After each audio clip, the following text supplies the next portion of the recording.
It's a big sky until two planes end up in the same place. Climb. At the same time.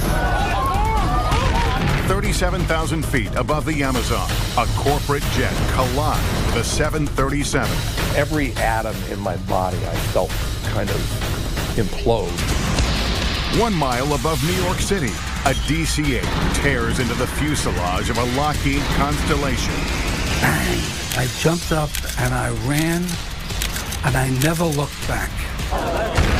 Over San Diego, a 727 slams into a Cessna, and it's caught on film. I knew it was big.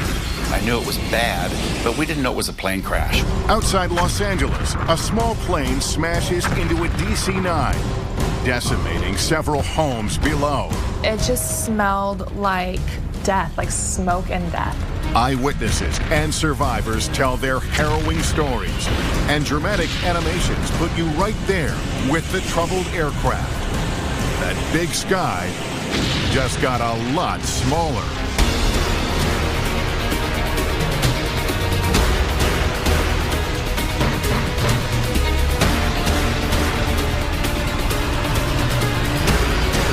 Why planes crash. Collision course.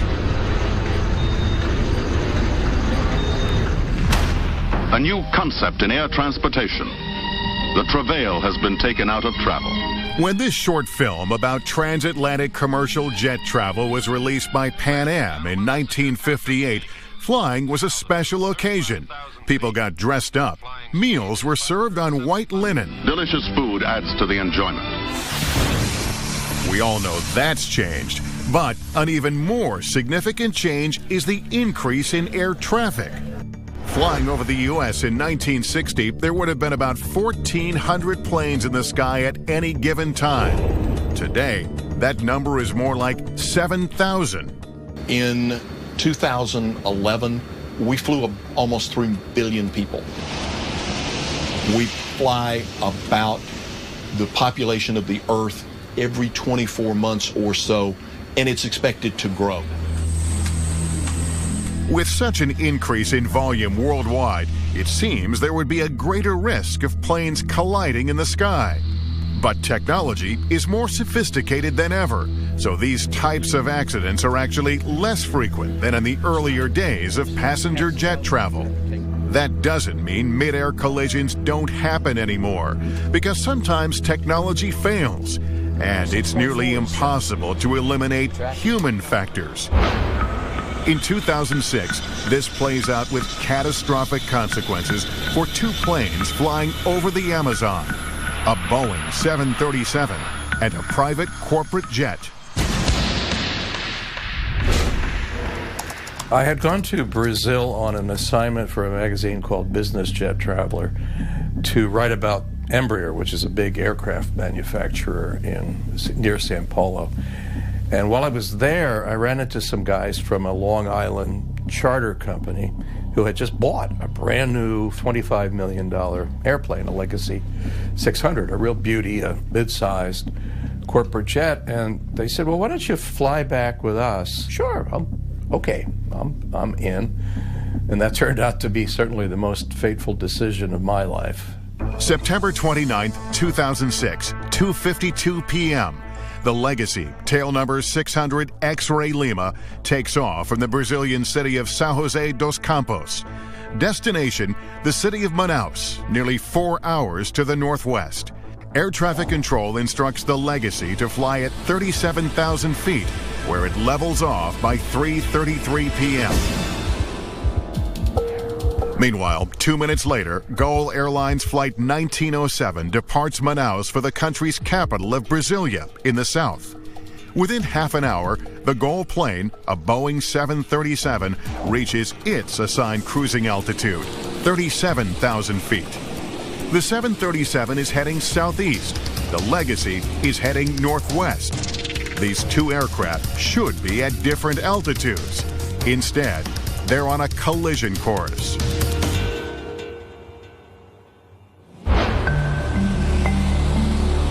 It was a beautiful day, some puffy white clouds in the sky, but nothing obscuring our view. and we took off for what was to be a routine flight. We were flying with very competent pilots in a brand new airplane. What could be bad about that? Both sets of pilots are in contact with air traffic control, operated by the Brazilian Air Force. But starting at 4:02 p.m. northwest of Brasilia, there's a problem. The Legacy's radar data is no longer being received by air traffic control. At some point during the flight, the transponder, which provides altitude information to the controller, inadvertently disappeared.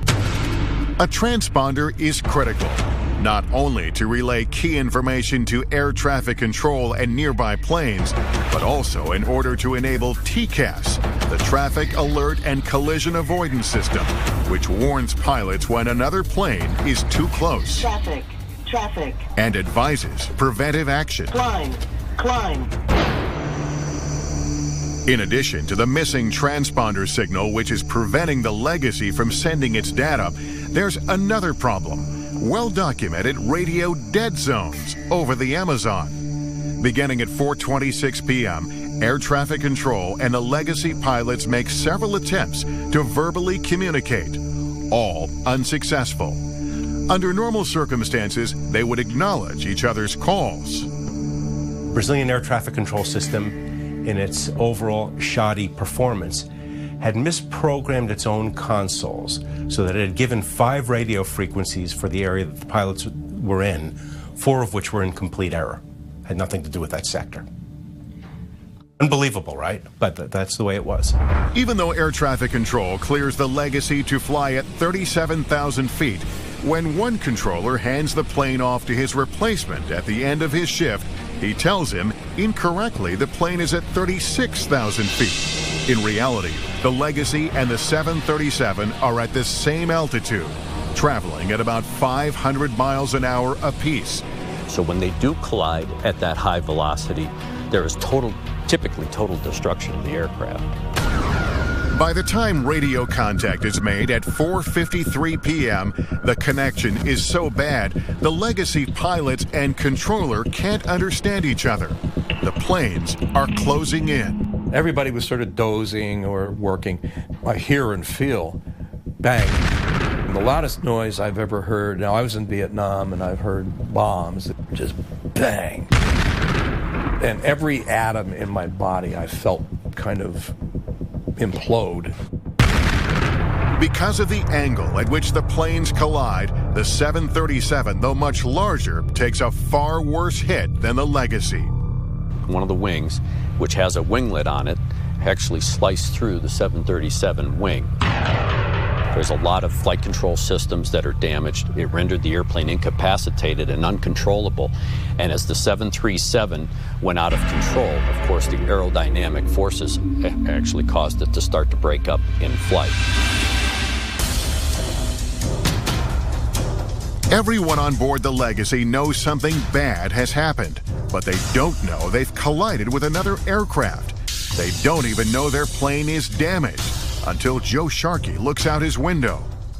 I open my window shade and I look out, and this is a sight I'll simply never forget, because I'm looking at the wing and part of it is missing, and it's a jagged bit of metal. They need on the ground, and they need on the ground in a hurry. They need the first available airport.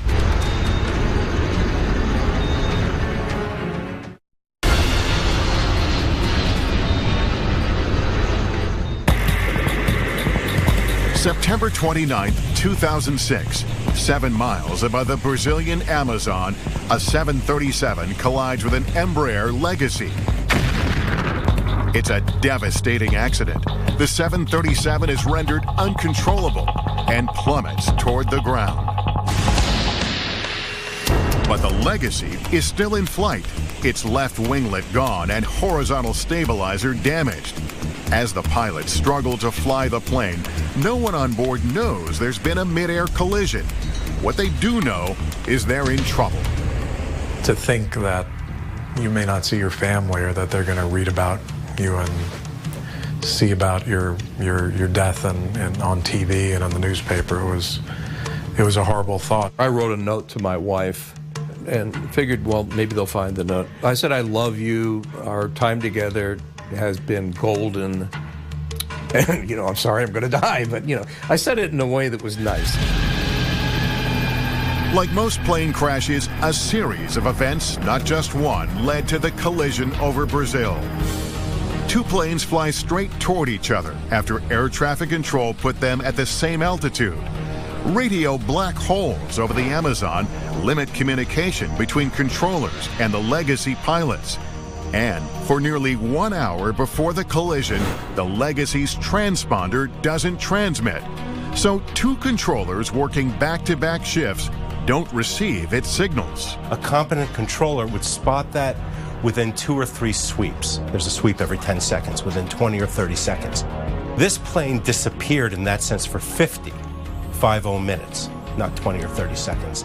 Within 3 minutes of the impact, the transponder is reactivated. But the Legacy is now compromised. It needs to land soon. The longest 35 minutes I've ever spent in my life, wondering, were we going to make it down safely, wondering with every turn, would they lose control of the airplane? The closest runway is a military base, literally an airstrip in the middle of the jungle. As the pilots desperately try to get the plane there, it's a white-knuckle moment for everyone on board. We were within 5 minutes of not flying anymore. It was clear, the trees were coming closer and closer, and I thought, well, here we go.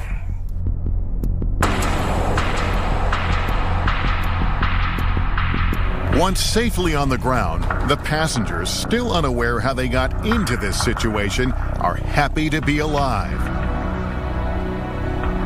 But hours later, they learn they've been involved in a mid-air collision with a 737, that the jet crashed in the jungle, and 154 people perished, and the mood quickly turns. I just sensed the change in the environment, and I knew that we were now being treated like criminal suspects. Following the crash, there are protests in Brazil, with relatives of victims demanding more information about the crash. Writer Joe Sharkey says much of the anger turns toward the American survivors. Crazy rumors were starting to fly in Brazil. Among them was that at the time of the accident, because the reporter, was on board, it was a brand new plane, the two American pilots were flying loop-de-loops to show the plane off over the central Amazon, causing the disaster. Now, that's crazy. Of course, when the plane's instruments were studied, it was clear that the plane had been steady as a rock at 37,000 feet.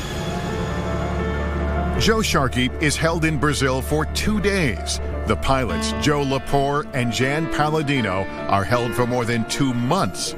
When they are finally allowed to leave the country on December 9th, 2006, they receive a warm welcome back at their company headquarters in Long Island, New York. But the pilots' problems are far from over. 9 months after the accident, the Brazilian government indicts the American pilots, as well as 4 of its own air traffic controllers, for exposing an aircraft to danger. The international aviation community has come out strongly against criminalizing accidents. We have to know what they were thinking, what decisions they were making, why they acted the way they did. And if there's a fear of going to jail and that punitive action against them, then that's going to inhibit the information that we as investigators get. In May 2011, a federal judge in Brazil acquits the Legacy pilots of all charges but one: negligence for not monitoring their transponder.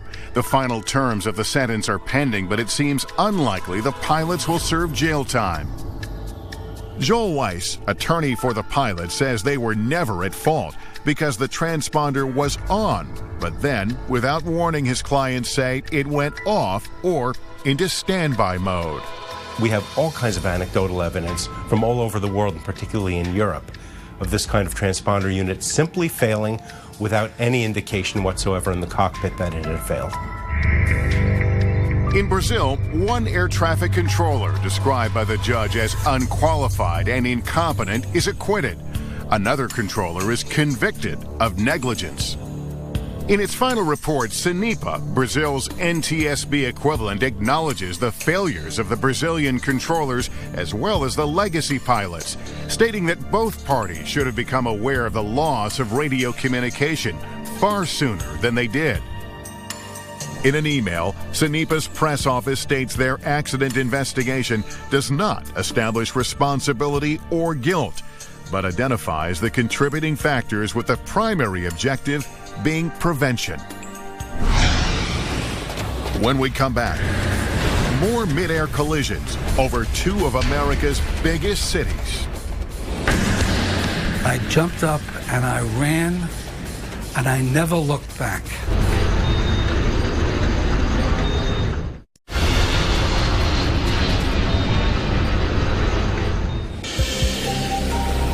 Before there was a modern air traffic control system, the burden of maintaining separation between commercial aircraft fell mainly on pilots. They kept their distance using what's called visual flight rules, otherwise known as C and B scene. Think of it as driving your car. You avoid traffic by seeing it and not putting your car where there's another car. The airplane works in visual flight rules the same way. C and B scene is a catastrophic failure in two deadly collisions between the same two airlines, TWA and United. The first crash is over the Grand Canyon on June 30th, 1956. These two pilots were having to deviate around thunderstorms. They actually didn't know that when they came back around the backside of the clouds, the other aircraft was there. The United DC-7 and TWA Lockheed Constellation, or Super Connie, collide at 21,000 feet. At the time, it's the deadliest accident in aviation history. The tragic aftermath of Saturday's TWA United Airlines crash, which claimed 128 lives. It was a watershed event. It was one of those accidents that we as a society said we're not going to have that anymore. The collision prompts the Federal Aviation Act of 1958, which creates the FAA, whose mission is to provide the safest, most efficient aerospace system in the world. Unfortunately, change doesn't happen quickly enough. It's a dreary December morning in 1960 when TWA and United have another catastrophic incident, this time over New York City. 10:25 a.m., air traffic control alters the route of United Flight 826, a DC-8 shaving 11 miles off its path to New York's LaGuardia Airport. 10:30 a.m., United is at 14,000 feet and cleared to descend to 5. At the same moment, TWA Flight 266, a Super Connie like the one that crashed over the Grand Canyon, is heading to Idlewild Airport, known now as JFK. It's coming through 8,000 feet. United is told to head to a specific navigational fix or intersection, where it's to enter a holding pattern and await further instructions. But there are problems. The plane has two navigational instruments used at the time to determine position. One of them isn't working. And the plane is also traveling more than 500 miles per hour, a speed later determined to be excessive. And the DC-8 flies past its clearance. I would equate it to driving down a street. If you know where you are and you know the second left turn is the turn you need to make, that's great. But if you didn't see the first road to the left, you would drive beyond it because you didn't recognize the first cue. At 10:33 a.m., LaGuardia Tower advises TWA of traffic off to its right. No one realizes it, but the United DC-8 is heading straight for them. Then, 7 seconds later, as both planes approach 5,000, there's a brutal collision. One of the DC-8's engines tears through the fuselage of the Super Connie.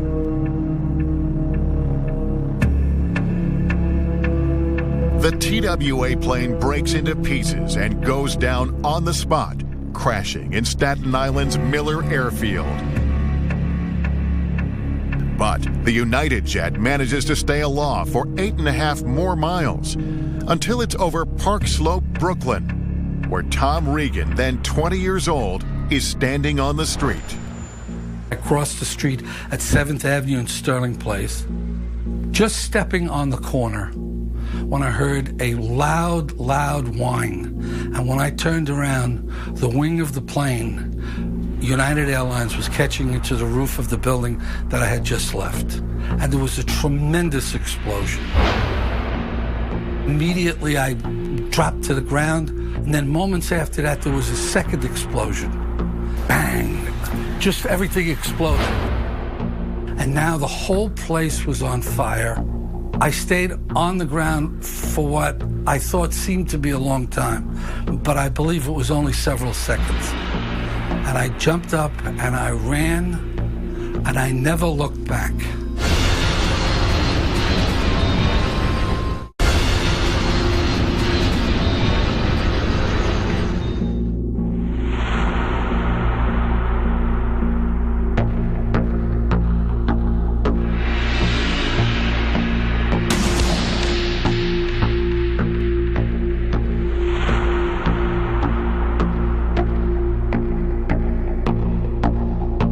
Tremendous explosion. Immediately, I dropped to the ground, and then moments after that, there was a second explosion. Bang! Just everything exploded. And now the whole place was on fire. On the street, people are astounded to learn there's a single survivor, 11-year-old Stephen Baltz of Wilmette, Illinois, who's thrown from the United plane into a snowbank. He had been given a Christmas gift to fly alone from Chicago to New York.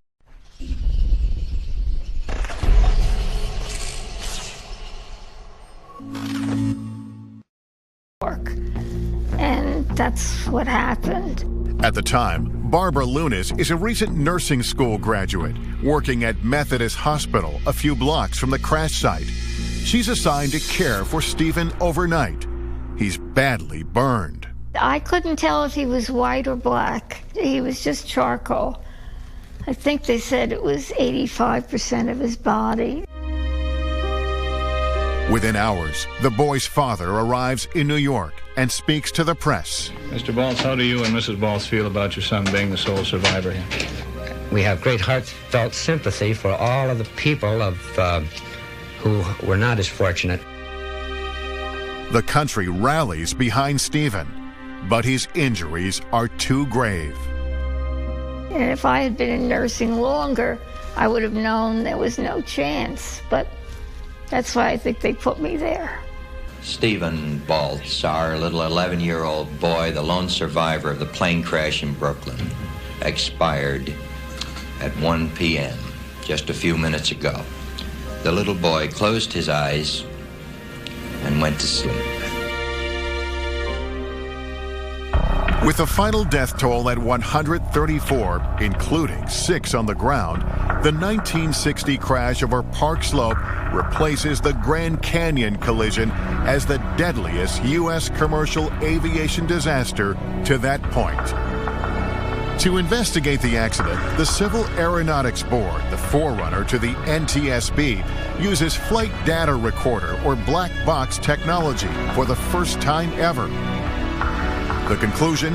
United Flight 826 proceeded beyond its clearance limit, or the place it was told to go, into a holding pattern. Its high rate of speed and the change of clearance or shortcut it was given by air traffic control are contributing factors. Within 3 months, President Kennedy establishes Project Beacon. The task force is mandated to review the country's aviation facilities and put together a long-range plan for the future of air traffic in the U.S. Like building blocks, each mid-air collision has helped make the skies safer. So much safer, in fact, that according to an MIT study, technology has advanced to the point where we can expect only one mid-air collision every 100 million flight hours. The last time 2 commercial jets collided over the U.S. was the 1960 accident above New York City. Since then, there have been 3 more mid-air collisions, all involving one large aircraft and one small. In 1967, Mary Schulte's father is at the helm of a Piedmont Airlines Boeing 727, which collides with a twin Cessna over North Carolina, killing 82 people.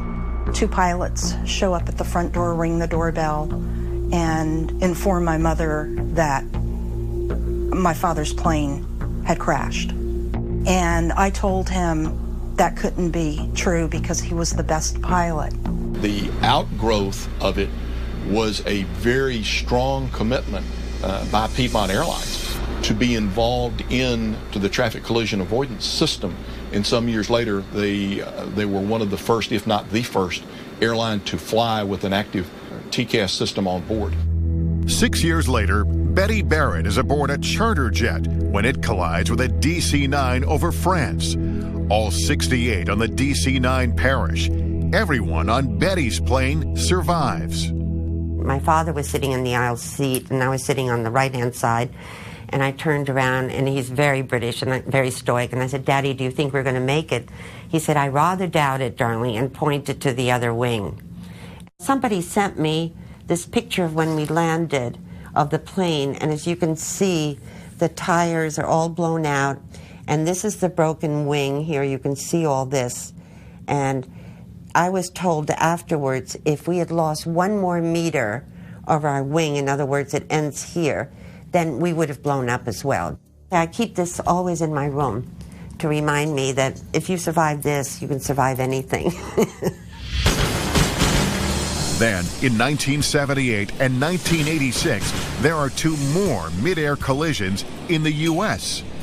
Building on the accidents that preceded them, they force major change in the aviation industry. There are eerie similarities. Both occur in broad daylight on picture-perfect days in Southern California. The first, on September 25, 1978, is caught on camera.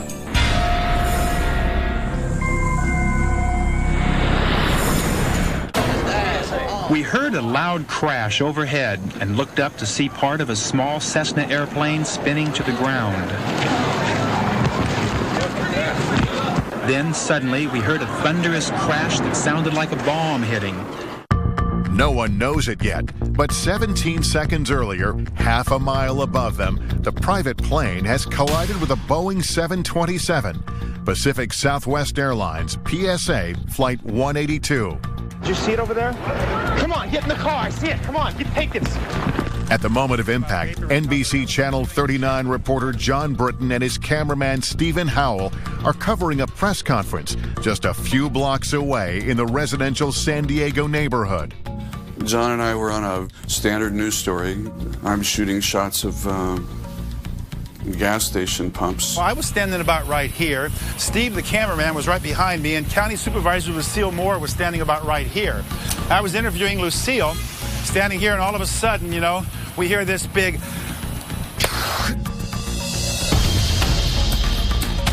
Something started falling out of the sky. People started just going, oh my gosh, oh my gosh. And I just clicked the camera on right away and just moved out to the left side.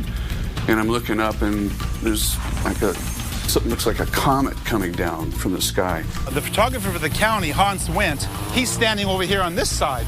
So when the collision happened, Hans looks up this way, and Hans got off 2 shots of the PSA Air 182 before it crashed.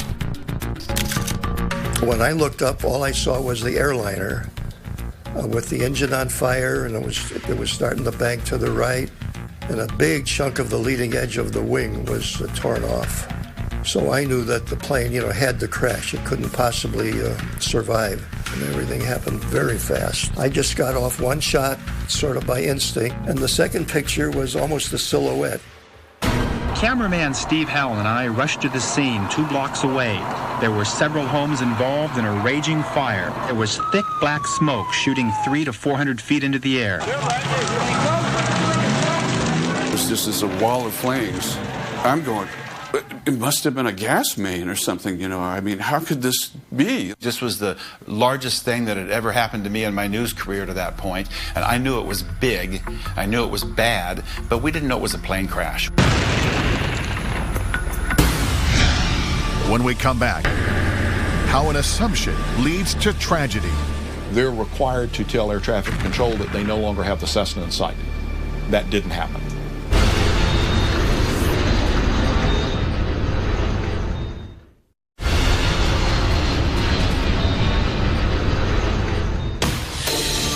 San Diego, September 25th, 1978.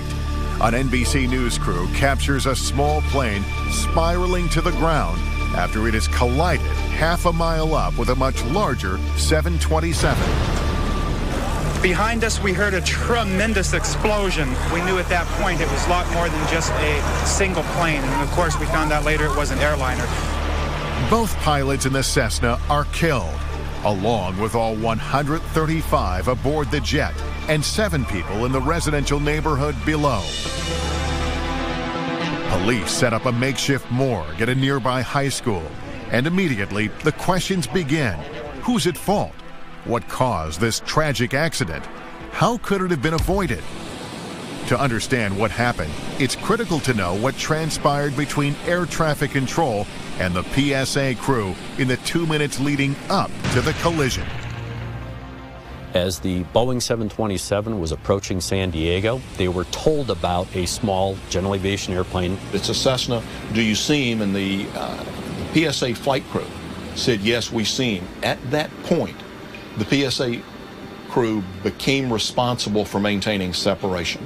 The crew initially saw the airplane, but then at some point lost sight of it. They talked about it amongst the 3 pilots that were in the airplane. Yeah, do you know where that Cessna 172 is? I think it passed off the right side. 182, roger. They're required to tell air traffic control that they no longer have the Cessna in sight.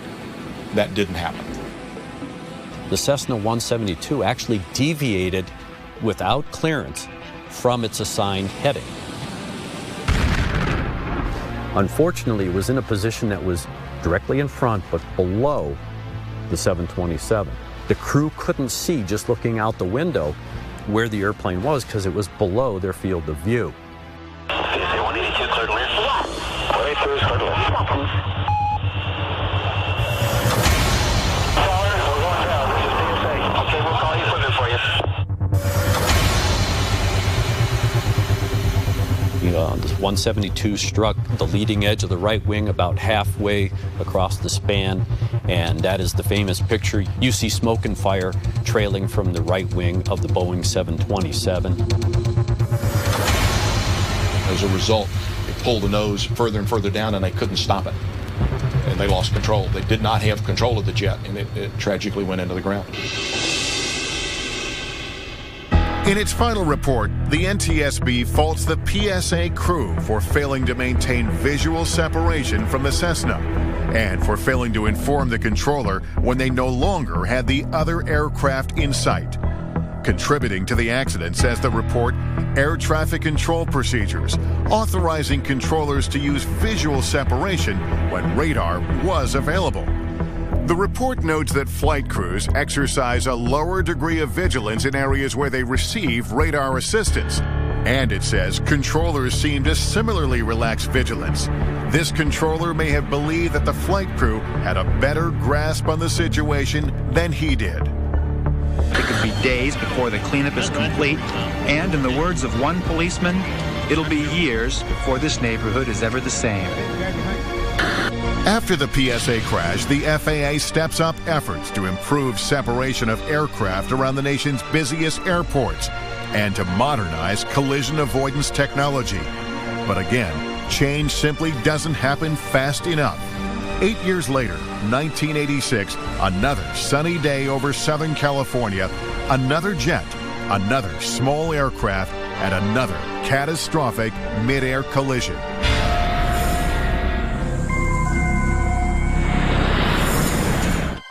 It was a Sunday. It was in August. And my brother and I were playing on the driveway. My father was sitting on the lawn, and we were on our bikes. And I remember my brother just very casually said, "Look, there's a plane on fire, and it's coming down on our house." 6,500 feet above Cerritos, California, a suburb east of Los Angeles, a privately owned Piper Archer has strayed into the path of Aeromexico Flight 498, a DC-9 with 64 people on board. At the time, Corinne Kingsbury is 5 years old. My father came and swooped us and brought us into the garage. And our garage door was obviously open. And he said to us, "We're going to die." I remember it shook the ground and it just exploded. 8 homes destroyed, 5 more severely damaged. 24 dead on the ground, and that number may go higher. I also remember seeing body parts and seats and people still in seats. It just smelled like death, like smoke and death. Corinne's house is spared, but many other homes in the neighborhood are not. When we come back, after the second mid-air collision in 8 years, a public outcry for change amid heartbreaking loss. I mean, who thinks your family's going to die in a plane crash, really? I mean, car accidents, not a plane crash.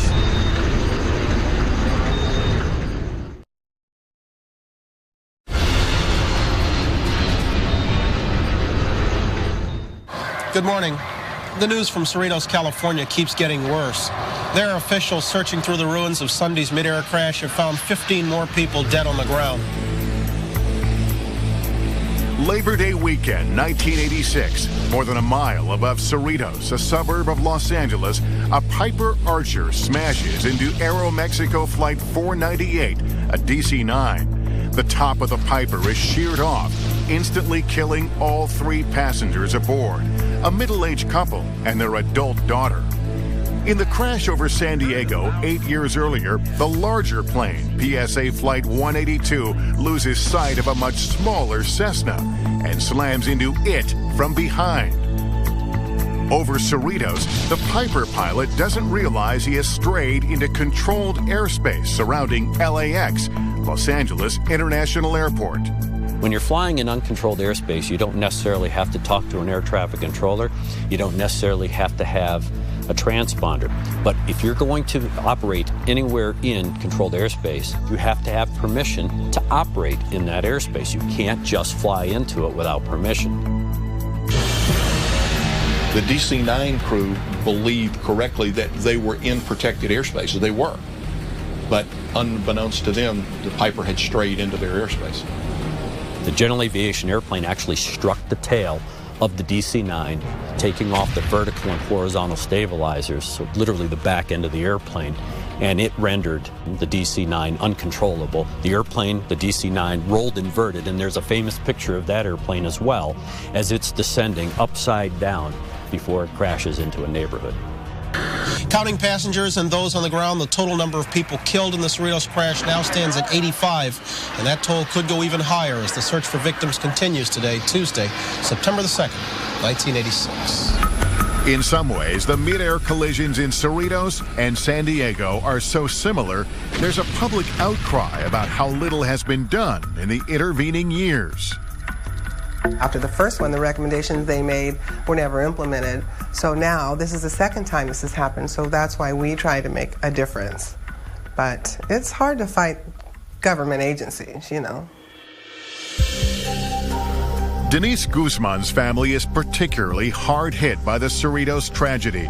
Her father-in-law, uncle, 2 nephews, and a family friend are on Flight 498, returning from a fishing trip in Mexico. Her husband is supposed to be with them, but misses the trip to attend a funeral. When the plane crashes, part of the family is already waiting at the airport to pick them up. Instead, they head to the crash site.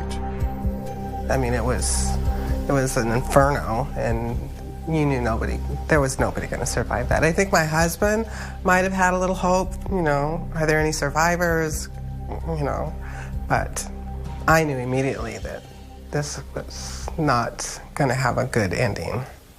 In the neighborhood struck by disaster, the search for the missing goes on. Who thinks your family's going to die in a plane crash, really? I mean, car accidents, not a plane crash. It's just like unheard of. How could that happen? And in our own neighborhood. That's what's really ironic, our own neighborhood. Probable cause, as stated in the final NTSB report, limitations of the air traffic control system to provide collision protection, and the inadvertent and unauthorized entry of the private plane into the Los Angeles terminal control area.